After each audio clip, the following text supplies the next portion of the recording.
नमस्कार, आप देख रहे हैं आर लाइव। अभी हमारे साथ है लोक जनशक्ति पार्टी रामविलास की बिहार के प्रदेश प्रवक्ता देवजानी मित्रा जी। इनसे जानेंगे आज जिस प्रकार से 2 सीटों का उपचुनाव जो हुआ था और 2 सीटों का जो परिणाम आया है उस पर इनकी पार्टी की जो स्थिति है। चिराग पासवान ने जो प्रचार किया और उसके बावजूद मोकामा का सीट लूज कर गए, इस पर देवजानी मित्रा जी क्या कहते हैं? देवजानी जी, सबसे पहले तो ये बताइए कि आज ईवीएम की इज्जत बच गई?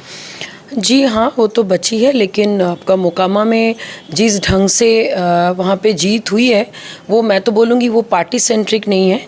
वो जिनके नाम पे वोट गिरा वो उनका, हाँ जी, उनके जो एक माने लोग तो यहाँ पे उनको औरा ही बोलते हैं, उनके औरा और उनका अलंकृत सुसज्जित तरीके से जो हर साल मतलब उनका जो एक दबदबा बना हुआ है उसकी जीत हुई है। कोई भी पार्टी से वो रहते हैं, अगर वो कोई भी पार्टी के तरफ से वो रहते तो मोकामा में जीत उन्हीं की होती। ये चीज़ तो उन्होंने दर्शाया है इसके पहले भी कि निर्दलीय भी जीते हैं, जदयू से भी जीते हैं और राजद से भी जीते थे पिछली बार। उनकी सदस्यता जाने के कारण से फिर से ये हो रहा है। लेकिन बात यह है कि चिराग पासवान के आने के बाद से जो माहौल बना था वो कहाँ नज़र नहीं आया? नहीं, बिल्कुल नज़र आया। अगर आप देखेंगे वोटों में अंतर पड़ी है। बस यही है कि बीजेपी अगर थोड़ा पहले हमारे राष्ट्रीय अध्यक्ष जी को अप्रोच करते हैं तो चीज़ें बदलती, क्योंकि इतने सालों से लोगों को आदत है, लोग माने एक कहते हैं ना कि आपको आदत पड़ जाती है कि लोग दिल से मानने लग गए हैं भाई छोटे सरकार है, उनके बिना कुछ नहीं हो सकता है। लेकिन मेरा ये कहना है कि भाई बब्बर शेर कोई इंसान नहीं है, बब्बर शेर का जो ताकत है वो जनता में है। तो जनता जिस दिन बब्बर शेर बन जाएंगे वहाँ पे चीज़ें मोकामा में भी बदल लेगी। और आपकी रही बात है कि मोकामा में इतने साल में बदलाव क्या हुआ, अगर आप मुझे पूछिएगा या फिर बिहार के कोई भी कोने में कोई भी महिला को पूछ लीजिए क्या वो मोकामा जाना चाहेंगे, मुझे तो लगता है सब ना भूलेंगे। तो अगर समय था मैडम जब मोकामा में अपराध की खेती हुआ करती थी, लेकिन हम लगातार घूमे हैं मोकामा में। टाल इलाका जो कि आपको मोकामा स्टेशन आने के लिए एक संघर्ष करना पड़ता था, काफ़ी समय लगता था, नाव ही एकमात्र सहारा था। वैसे टाल इलाका में कहा जाता है कि अनंत सिंह ने जो काम किया है, अनंत सिंह के पास यदि कोई जाता था तो उसे वो खाली हाथ वापस नहीं आने देते थे। और लोगों को यह महसूस होता है कि हम किसी बड़े आदमी के पास, किसी नेता के पास नहीं जा रहे हैं, हम अपने लोगों के बीच में जा रहे हैं। नहीं, अगर ऐसी बात है तो फिर उनको बाहुबली का नाम ही मत दो आप, है ना। और दूसरी बात है कि एक आप सिर्फ उस इलाके के लोगों से मत पूछिए, अब बिहार के हर एक इलाके में, हर एक स्टेट में उनकी जो छवि है या फिर जो अलंकृत सुसज्ज होकर वो अपने राजनीति वहाँ पे करते हैं, तो यहाँ पे उनकी जीत हुई है। माने कोई भी आपका महागठबंधन की जीत नहीं हुई है। और अगर सही में अगर बीजेपी थोड़े उस जगह पे पहले से काम करते और एक यंग नेता, युवा नेता अगर चिराग पासवान जी को उनको उनके थ्रू अगर चीज़ें करवानी थी, पहले उतारना था तो चीज़ें बदलती। एटलीस्ट आंकड़ों में तो फर्क आई। ऐसा नहीं कि लोग बदलाव नहीं चाहते हैं, लोग इतने सालों से वो मानने लग गए कि भैया नेता वो है तो नेता वही रहेंगे। लेकिन असली खेल जो है वो जनता ही करती है और जनता ने करके दिखाया, क्योंकि आंकड़ों में फ़र्क पड़ी है। तो इसीलिए बार बार अगर लोग अगर बोल रहे हैं कि शेर वहाँ पे जीता है, बब्बर शेर है, तो मेरे हिसाब से बब्बर शेर कोई नेता नहीं है, बब्बर शेर असली आपका जनता ही है। जीत तो अनंत सिंह की हुई है, महागठबंधन की जीत नहीं हुई है, ये बात सही है। लेकिन यह भी कहा जा रहा है कि बीजेपी ने इस बार शेर के सामने सवा शेर को उतारा है। कई लोगों से हमने बीजेपी के भी लोगों से बात की, उनका साफ कहना था कि जैसा आदमी है उसी हिसाब से उतारा गया है, क्योंकि यदि बाहुबली है तो बाहुबली को ही उतारेंगे।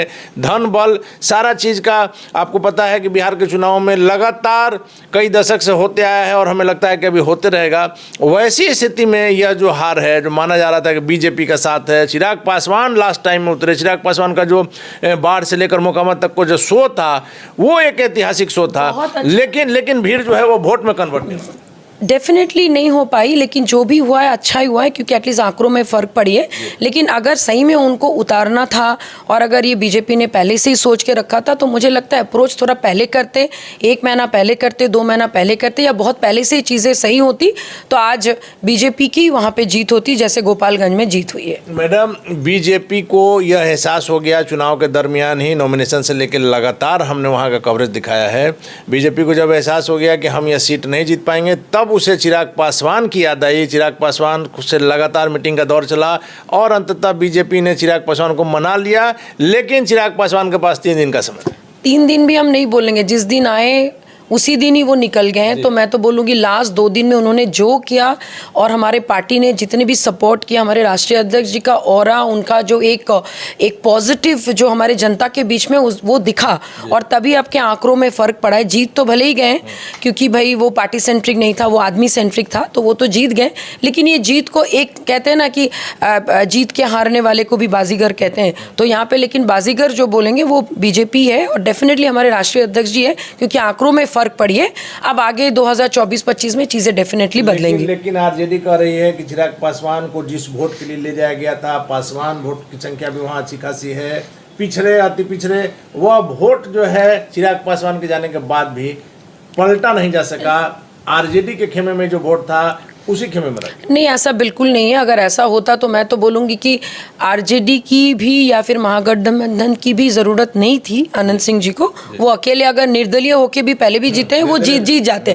तो ये सब कहने की बातें हैं, ये सब मतलब अभी जस्ट बिकॉज चिराग पासवान जी ने बीजेपी का साथ दिया और एंड मोमेंट पे उन्होंने रोड शो करके सबको चौंका दिया, और अगर ऐसा डरावना माहौल नहीं होता तो हम लोगों ने देखा बहुत सारी वीडियो क्लिपिंग्स, ऑडियो क्लिपिंग्स, अलग अलग तरीके से लोगों ने हाँ प्रदेश अध्यक्ष वो एकदम टोटली मैंने कोई उसमें ना उनकी आवाज़ है ना वो ऐसे बोलते हैं, तो वो सब करने की ज़रूरत ही नहीं पड़ती अगर वो इतना श्योर था। तो ये कहीं ना कहीं वो डर गए थे बोल के उन्होंने ये गलत कदम लिया। लेकिन चलिए ठीक है, कुछ चीज़ें सीखने को भी मिला, और सीखने को यही मिला कि चीज़ें अगर सही में अगर आप थोड़े बीजेपी अगर पहले से करते और थोड़े चीज़ों को अगर और प्लानिंग करते और राष्ट्रीय अध्यक्ष जी को पहले ही उन लोगों ने मना लिया, अगर उनको पावर का पता था कि चिराग पासवान जी का क्या पावर है, उस पावर का इस्तेमाल ही आपको करना था तो पहले कर लेते। मैडम कहीं ना कहीं बीजेपी से चूक हुई है, चिराग पासवान को पहले लाना चाहिए। एग्जैक्टली। यदि चिराग पासवान 10 दिन भी प्रचार कर लिए रहते तो मोकामा की एकदम मोकामा की स्थिति बदलती, और अगर मोकामा की स्थिति बदलती तो मैं तब कहती कि बब्बर शेर यहाँ पे जो है वो जनता है, और उन्होंने सही फैसला लिया और उन्होंने सही शेर का साथ दिया। गोपालगंज को लेकर क्या कहें? जी, गोपालगंज को लेकर मैं यही कहूँगी कि यहाँ पे बीजेपी ने एक श्योरिटी था कि भाई वो जीत जाएंगे, जीत तो गए, लेकिन उनकी जो संख्या में जो कमी आई है वो एक सोचने वाली बात है। कम मार्जिन, काफ़ी कम मैंने आपका कम रहा है मार्जिन, वो एक सोचने वाली बात है। लेकिन जीत होती है उसको, हाँ चाहे एक वोट से क्यों ना, लेकिन ये एक उनको एक मान लीजिए एक हम तो बोलेंगे एक कॉल है, अलर्ट है कि भाई आपको आगे के लिए उनको सजग रहना पड़ेगा कि इतना लीनियंटली या फिर इतना कैजुअली चीज़ों को नहीं लेना चाहिए। जस्ट बिकॉज क्या कहते हैं आप बीजेपी के तरफ से हो, काम करना पड़ेगा, बार बार वहाँ पे लगातार जाना पड़ेगा और चीज़ों को ठीक करनी पड़ेगी। और वहाँ पे भी मैं वही बोलूँगी कि चिराग पासवान जी के वजह से ही चीज़ें बदली हैं। थोड़े बहुत जो भी आपके आंकड़ों में फ़र्क आई, अगर पहले से होते, चिराग पासवान जी अगर पहले से वहाँ पर भी जाते तो डेफिनेटली आंकड़ों में जो एक ह्यूज गैप होना चाहिए था वो भी होता।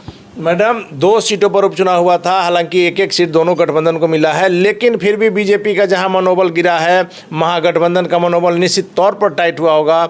और इसी क्रम में आपको 5 दिसंबर को कुढ़नी का भी उपचुनाव होने वाला है, मुजफ्फरपुर के कुढ़नी में जो होने वाला है, उसमें आपकी पार्टी की क्या भूमिका रहेगी? मैं तो ये बताऊंगी कि अगर वहाँ पे फिर से अगर आपके उपचुनाव वहाँ पे भी हो रहे, तो अगर बीजेपी के ऐसे कोई प्लानिंग है कि वहाँ पे हमारे राष्ट्रीय अध्यक्ष जी को ही लेके उनको काम करना है, या फिर हमारी पार्टी अगर उनके साथ देगी, मुझे नहीं पता क्या ये होगा, लेकिन अगर ऐसा कुछ होगा तो मुझे लगता है कि अभी से तैयारी करनी चाहिए, ना कि लास्ट मोमेंट पे 6 तारीख हो गया, 5 को है, तो इसीलिए ना कि भाई आप एंड मोमेंट पे 2 दिन पहले आप वहाँ पे हमारे राष्ट्रीय अध्यक्ष जी को वहाँ पे ले जाए, क्योंकि अभी एंटायर बिहार को पता है कि यूथ के नेता, यूथ आइकॉन अभी चिराग पासवान सर ही हैं, और लोग इसको मानने लगे, जानने लगे, और वो काम भी कर रहे हैं। तो अगर सही में अगर बीजेपी के साथ अगर ऐसा कुछ होने वाला है, ये तो वहाँ पे जाएंगे कि नहीं जाएंगे वो तो हमारे राष्ट्रीय अध्यक्ष जी बताएंगे, लेकिन अगर ऐसा होगा तो पहले से ही प्लानिंग होनी चाहिए, पहले से चीज़ें ठीक होनी चाहिए। मैडम आखिर में चलते चलते ही है कि क्या आपको नहीं लगता है कि कुढ़नी का चुनाव